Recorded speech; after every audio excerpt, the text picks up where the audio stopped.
Halo, Assalamualaikum warahmatullahi wabarakatuh. Kami dari kelompok 4 akan coba mengidentifikasi mengenai produk Janji Jiwa dari segi targeting. Sebelumnya kami akan memperkenalkan anggota terlebih dahulu. Saya sendiri Gigi Andi Laksono. Ada teman saya yang super tampan. Nama saya Yusuf Andrianto. Ada ibu yang cantik sekali. Nama saya Yunita Dutrasyani. Ada mbak yang cantik sekali juga. Nama saya Marlina. Oke.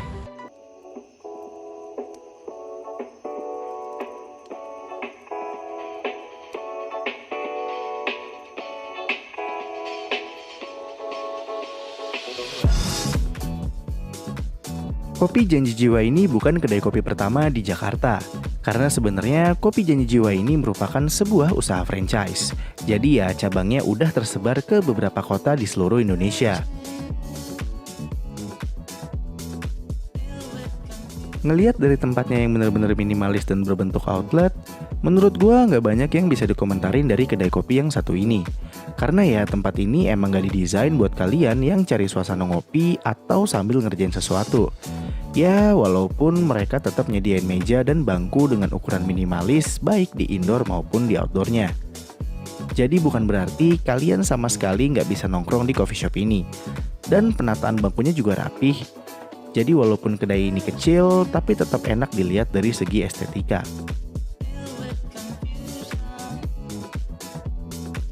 Gua rasa masih bisa sih kalau kalian mau mampir buat ngopi sebentar sambil buka gadget atau balesin chat dari gebetan, pacar, atau mungkin selingkuhan.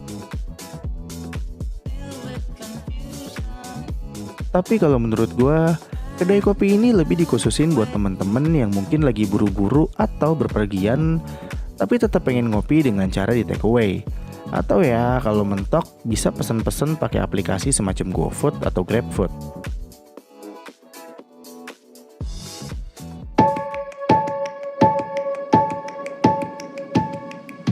Milenial mungkin ini penting ya, brand story itu kan penting banget. Kenapa namanya Janji Jiwa, kenapa mengambil segmen milenial, segmen Z segala macam, itu penting banget gitu. Tapi bagi saya yang nggak terlalu penting tentang brand ataupun story, yang penting mah enak gitu. Oke, apa pelajaran yang bisa kawan-kawan ambil dari brand Janji Jiwa ini teman-teman semua ya? Lagi-lagi tentang yang namanya market size yang besar, market share yang tinggi, yang besar. Itu nomor satu. Kenapa itu saya katakan demikian? Karena kopi itu penikmatnya banyak, tapi catatannya adalah kopi yang mana. Ternyata jawabannya adalah kopi susu, ya. Bukan kopi yang kopi sejati kopi gitu, dalam artian kopi yang hitam, yang black gitu ya. Yang kayak begitu juga banyak, cuman nggak sebanyak yang kopi kayak begini. Jadi kalau Anda bikin kopi niche yang hitam banget, yang apa tuh, yang reso dan sejenisnya, mungkin Anda egosentris gitu ya, di mana Anda suka penikmat kopi yang minumnya itu, tapi yang Indonesia punya, yang Indonesia itu pasarnya besar, market size-nya besar adalah yang justru gak suka ngopi, yang dia tuh ada susunya. Makanya juga gue kan berasa kopi susu gitu kan. Kalau kopi doang mungkin saya nggak akan beli di sini.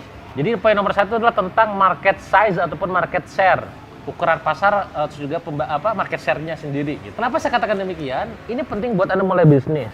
Pada saat mulai bisnis, sebelum kita lakukan situ opening gitu ya, kita perlu riset marketnya seberapa besar. Salah satu kategori produk yang bagus adalah yang marketnya tuh demand-nya tinggi, yang dari segi pasarnya tuh luas. Di poin nomor satu kita dapat pelajaran banyak. Market share, market itu pembagian marketnya ada berapa aja. Ukuran pasarnya, saya ulangi ya, ada market size. Apa itu market size? Adalah ukuran pasarnya tuh penggunanya berapa banyak, demand-nya. Kedua adalah market share. Nah, market share dari seberapa besar ini ke siapa aja.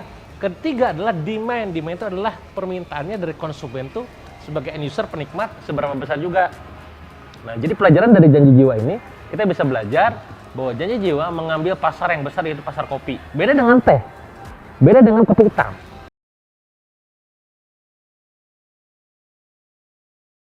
Tentang konsep minuman kekinian, istilahnya kan kekiniannya itu kan, udah pasti kalau udah minuman kekinian, itu generasinya adalah generasi Y dan generasi Z, yang dimana mereka butuh cerita. Maka nomor dua yang penting buat Anda harus tiru juga adalah brand story. Tadi saya bilang, Janji Jiwa dengan ada cerita janji jiwanya. Jadi yang nomor dua itu tentang brand story, tentang filosofi nama. Orang Indonesia sudah terlalu rumit dengan segala permasalahan-masalahnya itu. Masalah utang, masalah orderan, masalah cicilan, masalah ya. Jangan sampai dibikin masalah baru dengan adanya nama merek Anda yang susah diingat gitu loh. Jadi dengan nama Janji Jiwa mudah diingat, ingat sesuatu, ingat cerita sesuatu tertentu tentang pengalaman Anda, membuat mereka nempel di kepala, Yaudah kalau kopi susu Janji Jiwa gitu. Itu nomor 2, brand story tentang filosofi nama. Targeting dari produk kopi Janji Jiwa ini adalah kaum milenial. Nah, hal ini dapat dilihat dari kemasan produk. Pada kemasan terdapat kalimat-kalimat yang identik dengan kaum milenial zaman sekarang. Kopi Janji Jiwa cenderung lebih diminati kaum milenial karena brand image yang diberikan mereka lebih menarik. Contohnya kayak di sininya tulisannya lucu-lucu gitu, banyak yang menarik lah, baik kata-kata motivasi, terus ya kata gombal. Kenapa kita mereview ini di dalam mobil? Karena Kopi Janji Jiwa tidak menyediakan tempat untuk fasilitas makan di tempat atau dine in. Oke, terima kasih. Trisyani, kali ini saya akan mereview target pasaran dari Kopi Janji Jiwa ini. Kenapa reviewnya di mobil? Karena memang Janji Jiwa sendiri tidak menyediakan tempat kita untuk minum, baik minum atau makan di tempat. Jadi mereka sifatnya hanya take away ya. Kemudian kenapa target pasaran itu di Kopi Janji Jiwa sendiri itu lebih banyak peminatnya kaum milenial? Karena Janji Jiwa sendiri mempunyai banyak varian rasa.